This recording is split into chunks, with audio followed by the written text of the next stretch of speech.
Zombies are overdone in games and media, like really overdone, really overdone, but there's still some allure of a mindless, humanoid-like enemy as a stand-in for regular humans, where there's the whole "the real monsters are the humans in a world filled with zombies" kind of trope, and yet game developers have even managed to flip that idea on itself, gaining bonus points when the enemies really are just swarms and swarms of zombies. So if you want to see what indie games have to offer, let's begin with Zombotron, one that old school fans might remember since it was on Flash game portals back in the day, where a souped up version is available on Steam. This has you playing as a mercenary stuck on a zombie-filled planet, so what else is there to do but blast your way through in order to get home, where the fun weapons and campy story are a nice touch, and it's just a cheeseball action game that's fun.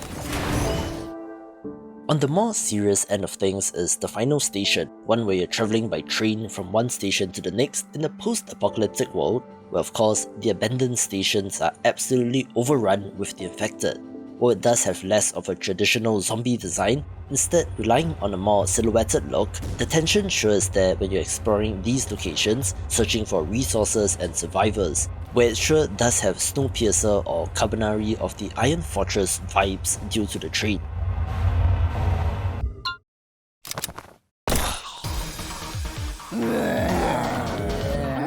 I happen to have come across this title in 2019 and enjoyed what I played of it, being a turn-based tactics title where in Wanna Survive, you control a group of survivors attempting to reach the mysterious sanctuary, having to fight through zombies along the way.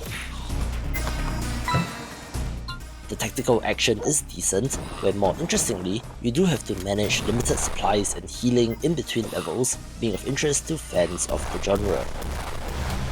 The usual rules don't apply here since there are a number of early access titles of interest, such as the recently released Yet Another Zombie Survivors. Yes, another Vampire Survivors style Bullet Heaven title, but where the difference is that this developer actually has a pedigree and have been around for many years, so they're able to take that concept and tweak it, where it helps that this doesn't look like a cheap asset flip and actually looks pretty good, where you know the drill by now, get insanely overpowered and slaughter masses of enemies, being so satisfying and impressive right out of the gate. This is Bill. Bill is a regular guy until you change him and turn him into a zombie. One of the nice things about how ubiquitous zombies are is that these games span across all sorts of genres, where the excellently done Zombie Night Terror is a fantastic game. You will notice the monochrome colour scheme with dashes of red, not the easiest colour scheme to pull off, but they did it here, where they're playing into the old school black and white TV-like effect for the game. It's a puzzle action title where you're choosing a random human in the level to mutate into a zombie, infecting and then spreading to other humans as zombies do, but where the zombies can mutate further into different forms, and you have to guide them against the survivors and their defenses. It has been described as Lemmings-like, and that is not too far from the truth, only with a different theme and objectives, where the pixel art is excellently done as well. Zombies and survival horror games go hand in hand, think Resident Evil, where Heaven Dust 2 is an indie game in a similar vein, although with the more cartoony characters certainly isn't as scary, but does have its tense moments as well. You wake up from cryogenic sleep to find yourself in a research base that has been overrun with zombies, so it's the usual searching for resources and key items, managing limited ammo, puzzles and action combat when required, where the original Heaven Dust is on Steam as well and is worth checking out. A good game from more than 10 years ago at this point is Deadlight, a side-scrolling action platformer set in a zombie apocalypse, where you play as a man trying to survive, searching for his family in the ruins of Seattle. This is more limbo-like than Zombotron covered earlier, where firing your gun might not be the best move in all situations, but do note that it is an older title and is shorter in duration, but it is still a classic that's worth a look.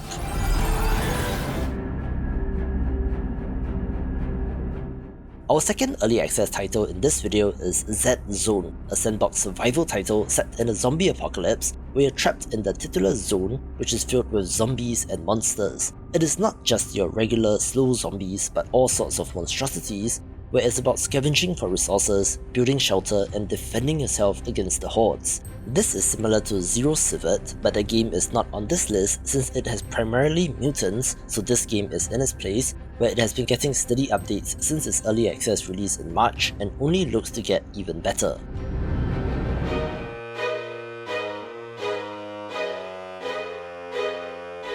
This next game might not look like much, but being free to play has its advantages, where Unturned is a first-person zombie survival title that sure looks like Roblox, but where the modding community and the core concept itself has its appeal, where it can be thought of as DayZ for kids. It has an astounding 518,000 Steam reviews as of recording, and something like 67,000 concurrent players online, which is just an insane number, so for free, why not give this a go?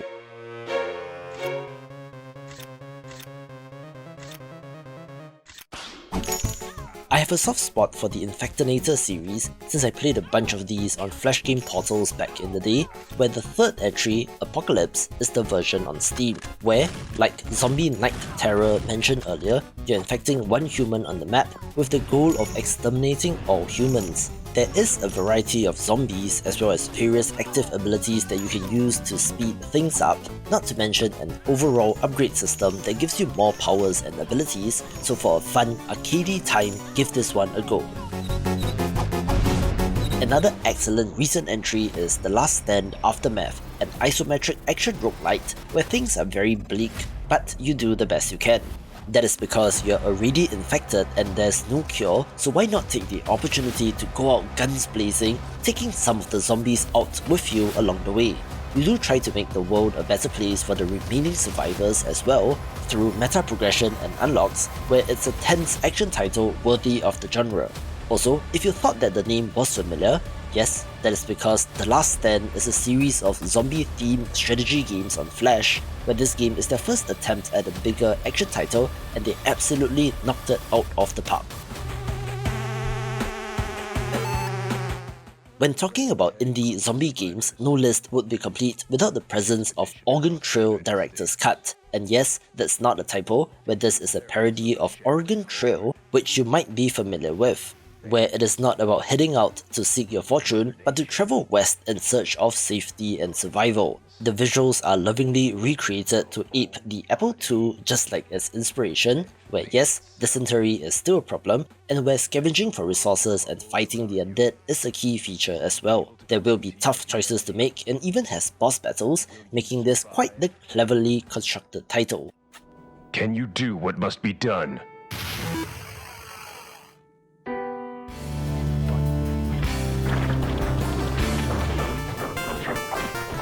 An absolute hit among YouTubers and streamers is Death Road to Canada, an action roguelite that is a self-styled randomly generated road trip simulator. Of course, the vibes in this are more comedic, where the randomly generated characters are not good people, where there really is such a variety in characters and situations that makes this worth picking up. You could, for example, play as a dog who can even drive the car, where the swarm of up to 500 zombies at any one time can lead to some intense situations. However, it isn't a modern roguelite like Hades, where everything really is procedurally generated, from characters to map layouts and even the story setup, where I think that this game is best with some friends. If you thought 500 zombies was impressive, wait until you get a load of They Are Billions, a survival base builder title with a steampunk setting where you are of course upgrading and building out your defenses while fending off waves of enemies. At the time when this released in early access, I was pretty confident that it would have brought about a renaissance in the real-time strategy genre with its PvE focus, and was somewhat proven right since there were a number of such games, but none of which were as popular as this. There is a campaign mode which is alright, but the survival sandbox is where it's at, where the sheer number of units on screen in this is one of the most impressive things that I have seen in games, and while I don't really think it's literally a billion units, it should have tens of thousands at the minimum, and is truly one of my favourite games. Another astounding success is this real-time survival simulation title, where it did feature prominently in my video covering the most popular indie games of the last 10 years, where you're attempting to survive in a zombie-infested world. it has a huge open world to explore, as well as an insane level of simulation, down to individual parts of a car that have to be repaired or maintained, to a whole building construction element, dynamic changing weather, and even where in cooking, you have to first put the food on the pan and then the pan on the fire, making Project Zomboid super impressive, where it's approaching 10 years in early access at this point in time, but as a no-brainer recommendation, we can find more of the best indie games in this video.